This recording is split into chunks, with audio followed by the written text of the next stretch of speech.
Hey, what's up, San Diego's DJ Chuck Terra here with the Crossfaded DJ roster.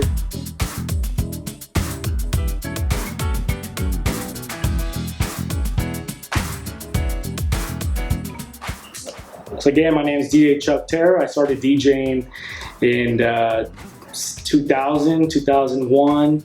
You know, I've met a couple guys back in like late 90s DJing house music, and that's what pretty much influenced me was house music, Frankie Knuckles, and as just one of the pioneers of house, you know, and I tuned into house music and I've never heard of it before, so I was like, yo, what is this stuff, you know? I wasn't allowed to go out, but I did what I had to do. I jumped out the window when my parents were asleep. One of the best times growing up, you know? One of my good friends introduced me to house, and he had house records, and I started buying house records.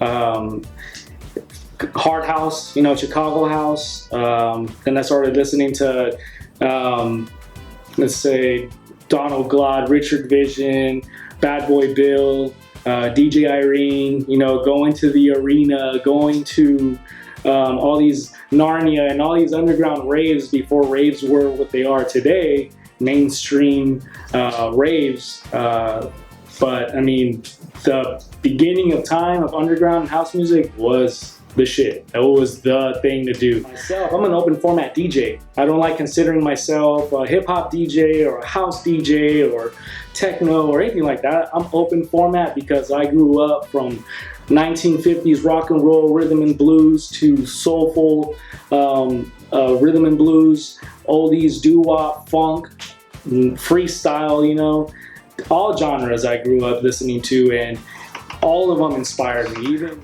you know, my family couldn't afford it to put me in piano classes. They couldn't afford it to put me in, you know, any type of classes. So it was what it was at the time that it was. I said, you know, I think I'm going to be a DJ. One day we were out in LA and we saw, you know, Pioneer techniques and the whole DJ setup at some record shop in downtown.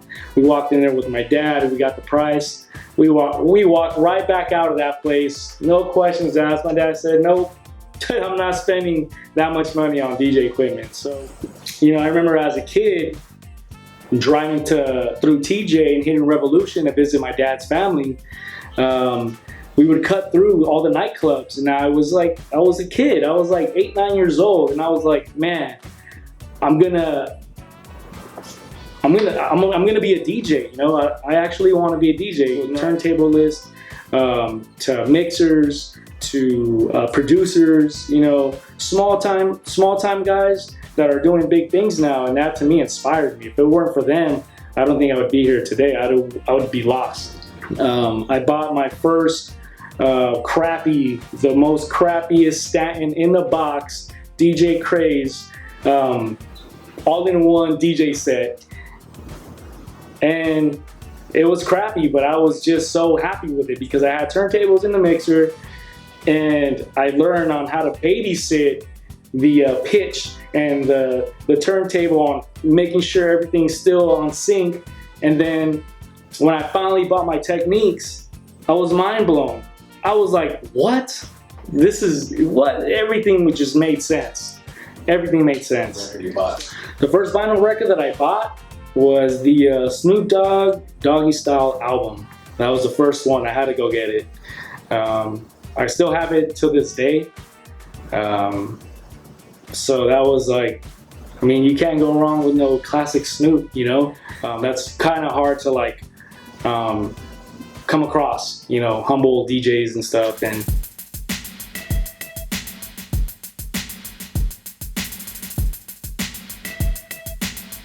you can't be all bent out of shape about it, you know? Just learn from it and just, all right, well, don't get too drunk this time or next time, you know?